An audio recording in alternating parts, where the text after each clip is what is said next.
All right, all right.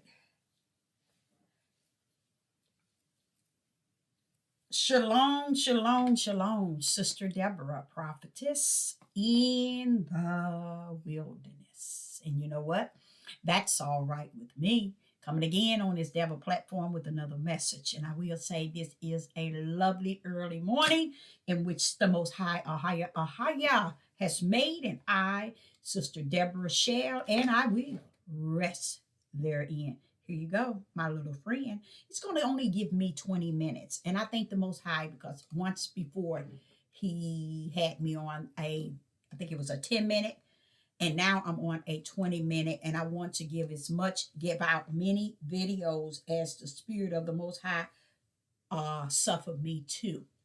I want to cover something and I want to let you understand. I want you to understand.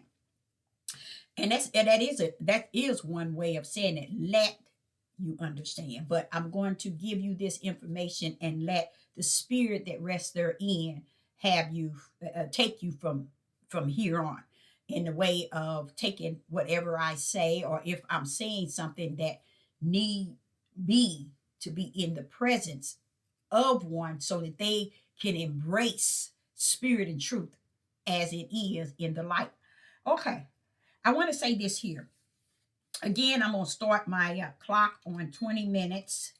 And this topic is going to cover guilt and righteous.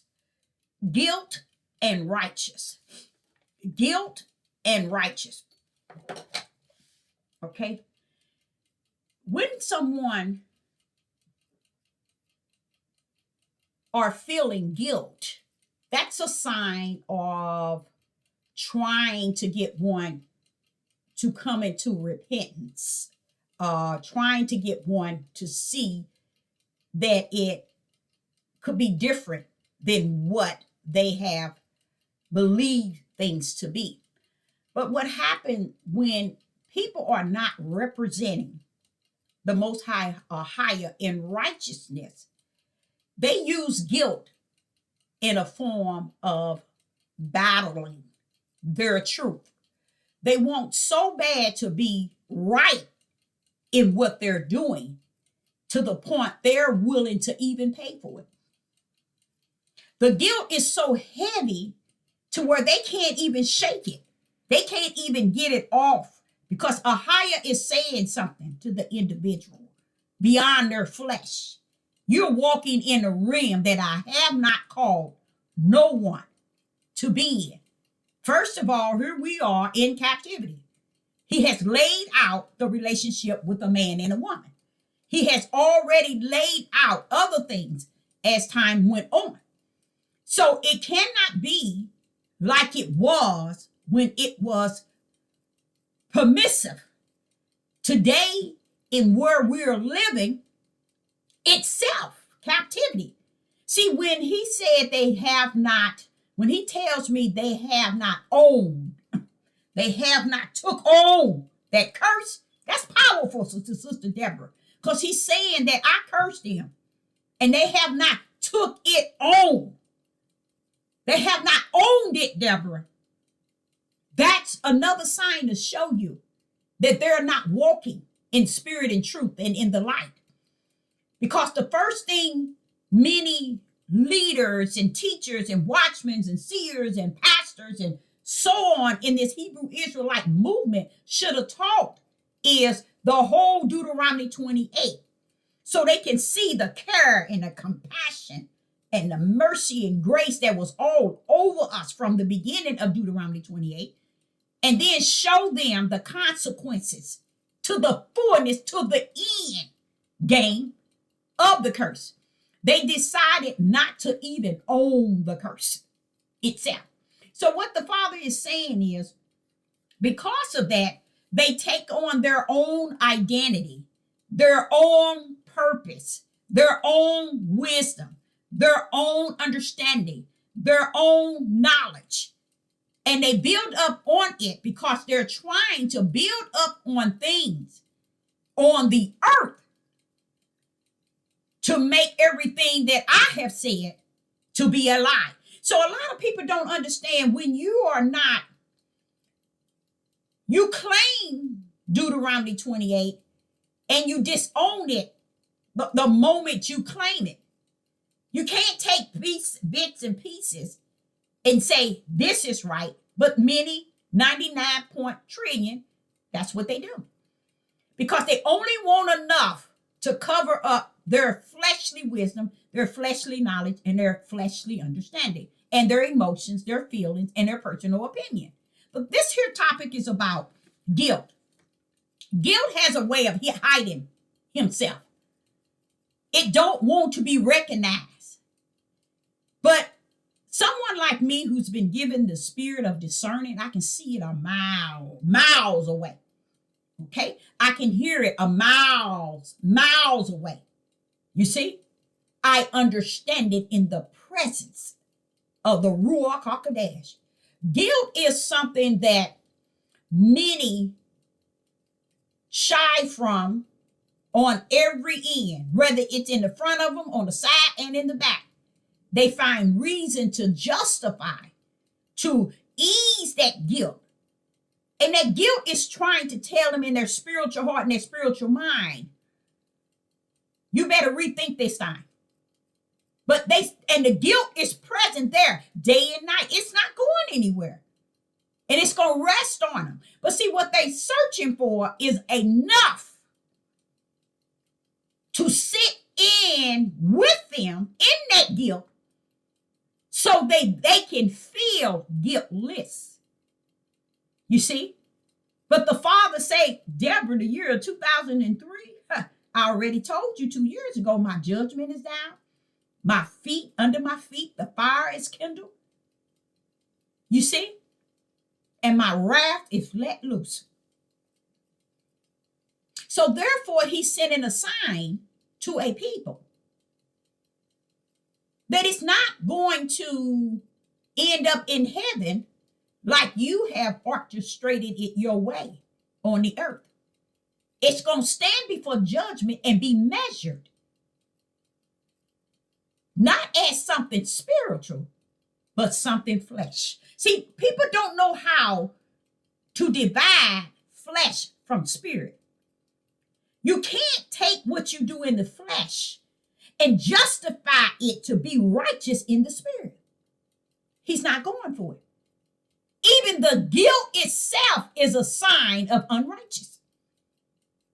See, when that guilt comes, it's saying, wait a minute, something is not right.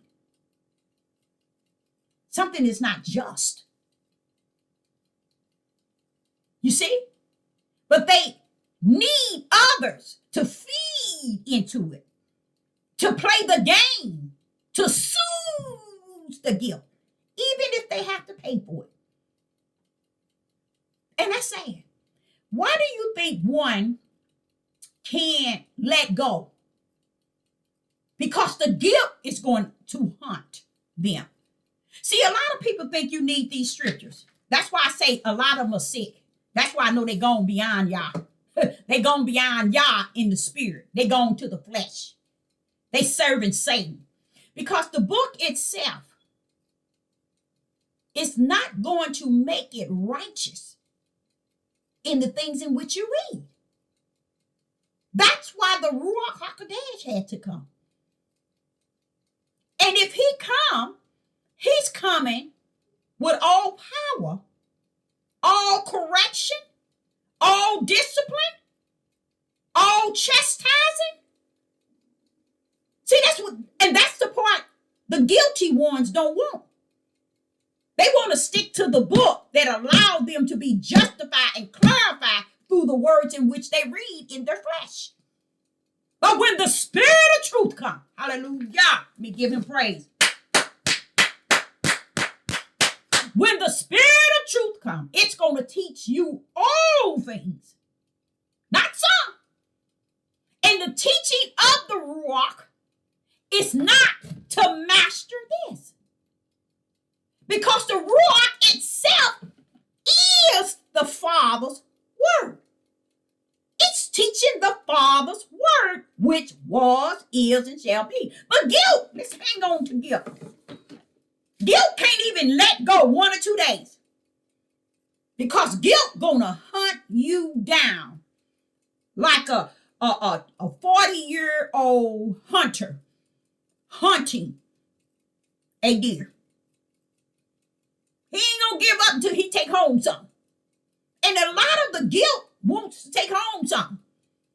In their flesh, they want to be justified in their flesh. They want to be clarified in their flesh. They want to be identified in their flesh, in which they have made everyone believe that they are in their flesh. But what beats and override guilt? Righteousness. Just. It has the power to override all the guilt that is before an individual. And I want to say, when he said something strange is going to happen in the year 2023, I don't have no problem with that. Because as it came in, he'd already showed it to me in the year 2022. So I seen it coming straight in as the world year, their calendar year. With me, I ain't counting no years. I'm counting heaven, where my Father throne is at. I'm watching his revelation release to Satan and his demons, their time period. And I'm watching and beholding as I was created and sat down here to do. Behold you. And I'm going back to this guilt. Guilt will pay for one to bring righteous, to clarify, to identify. That's a game. If you in your righteousness of your flesh, your best of your best, let it rest. Walk therein. Do what you've been doing and what you have fed and misled others. That's another thing about guilt. It'll come to figure out, when did I lead somebody in this same wrongdoing that I have led myself in? Could I be actually wrong in what I'm doing and the way that I'm teaching it and the way that I'm going about it? Could I be wrong in it? Because if I'm guilty, I have made a multitude to be guilty. And that's heavy weight, y'all. That's heavy weight. So what do you have to do? You got to search to make guilt appear to be righteous. You got to pay for guilt to appear or to be identified as righteous. And it's not going to go. Because spirit and truth going to override any and all. That's what Yeshua was saying. Every word that proceeds out of the mouth of Ahia is spirit and truth. So therefore, you can teach, preach, and go and build your own city, your own tower, your own Babylon, your own whatever. The guilt ain't going.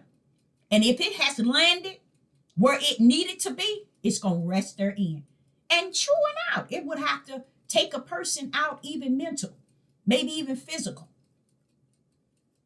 Bring it down. Bring the tower down. Because the guilt ain't going nowhere. I don't care how much money you pay for it. It ain't going nowhere. And see, what happened is one would pay for it so that it can erase the feeling. The conscience is being scorned. Okay? The conscience is being challenged. The mindset is being judged. And the guilt is the weight of it all. Because people really believe that they're going to get on this devil platform and get on this earth, represent Satan, and call it they representing Yah. As if Ahia don't have nobody down here to discern what is, what was, and what shall be regarding it. I just taught a message that the Father said there must be a prophet of the Ahia in the midst of any man, woman that's called to here to lead the congregation. There should never be a pastor without an anointed man of Yah, not his anointed, not his cult, not his member. They have to be somebody that Ahia has sent.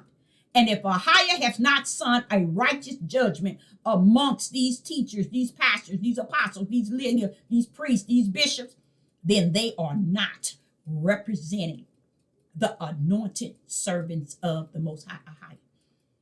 Just like in the days, David had several prophets that the Most High made correct him and brought right to him, right to his face, even though he was a mighty man of Yah. So what makes you think you in the land of a captivity? Do you understand what captivity means? Do you understand in the land of captivity, you cannot prosper in the way that one is going? The only way you can prosper in that way is through Satan himself. Through Satan himself. Because Satan gonna make you curse the curse of Ahiah.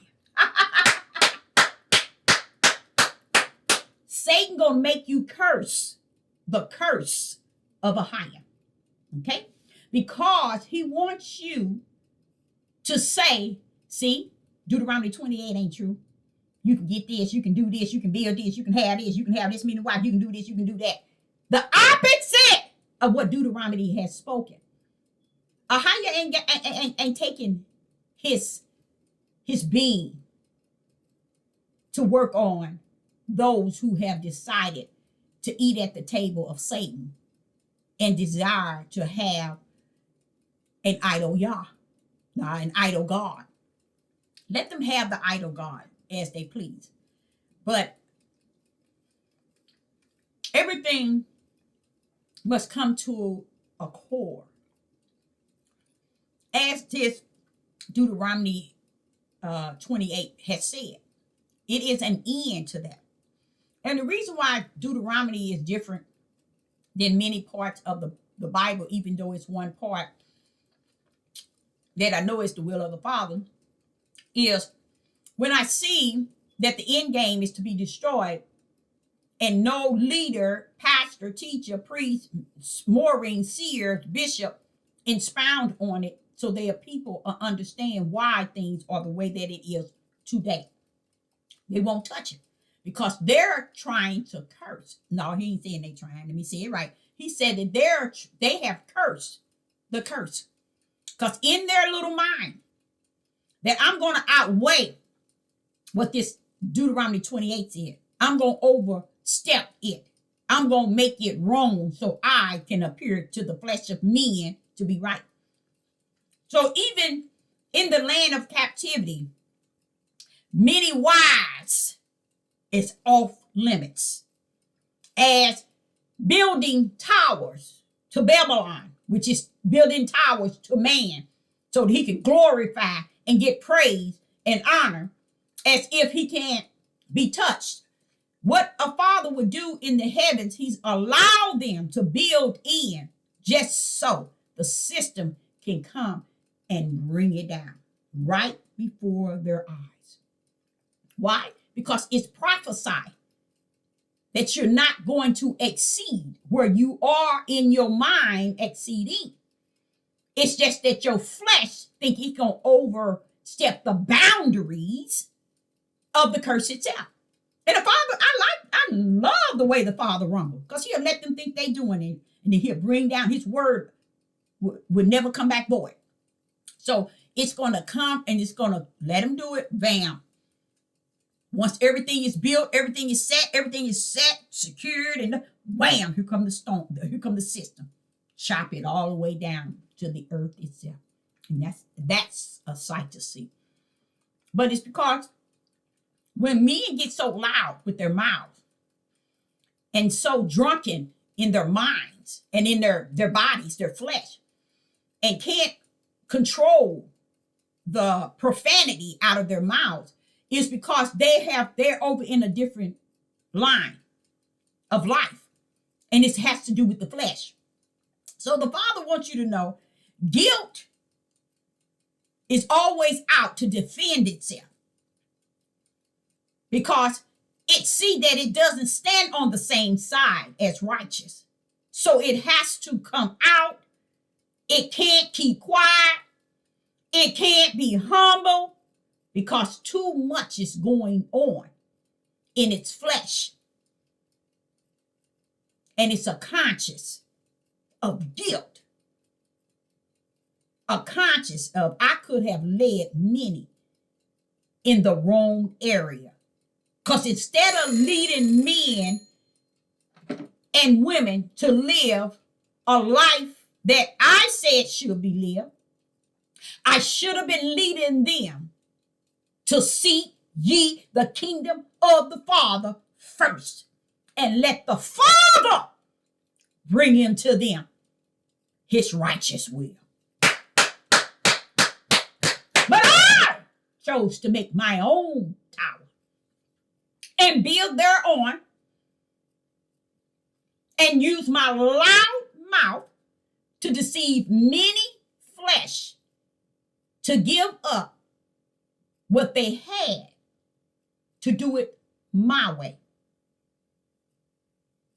Many men are looking for fathers, a relationship with their father.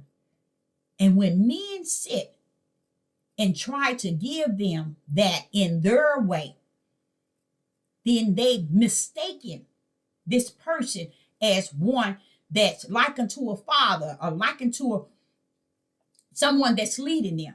What they do is they tap into their weakness, into their trouble homes, and their trouble relationships, and their trouble with children, and they trouble, instead of telling them all this, let me tell you the way you do it. You put it on the shoulders of the Most High. You give it to him. You seek him first. Come see me later. Seek ye the kingdom first. Come see me later. Seek ye the kingdom first. Come see me later. Had they done it like that, then they would be coming in the righteous order. But when they say, come to me, I got virgins. You can have many wives as you please. You can get these women submissive. They have forsaken the righteous will of Genesis chapter 1 and 26, 27, and 28. That's the righteous will when there was no sin. They can't see past that. They can't even see the power of the Father's right hand. In Genesis 1 and 26. They can't see the Father's power. They can't see anything. So I, Sister Deborah, have to stop because he asked me to give 20 minutes, and I know I went a little over. So don't let your guilt be mistaken for righteousness. Let your guilt be a form of repenting and turning away and admitting to the sin itself, or the unrighteous that one might have gone into, or one might have taught, or one might have lived. You see, instead of making wrong right and right wrong and building a city with debating a book that does not measure right and wrong. Shalom and shalom.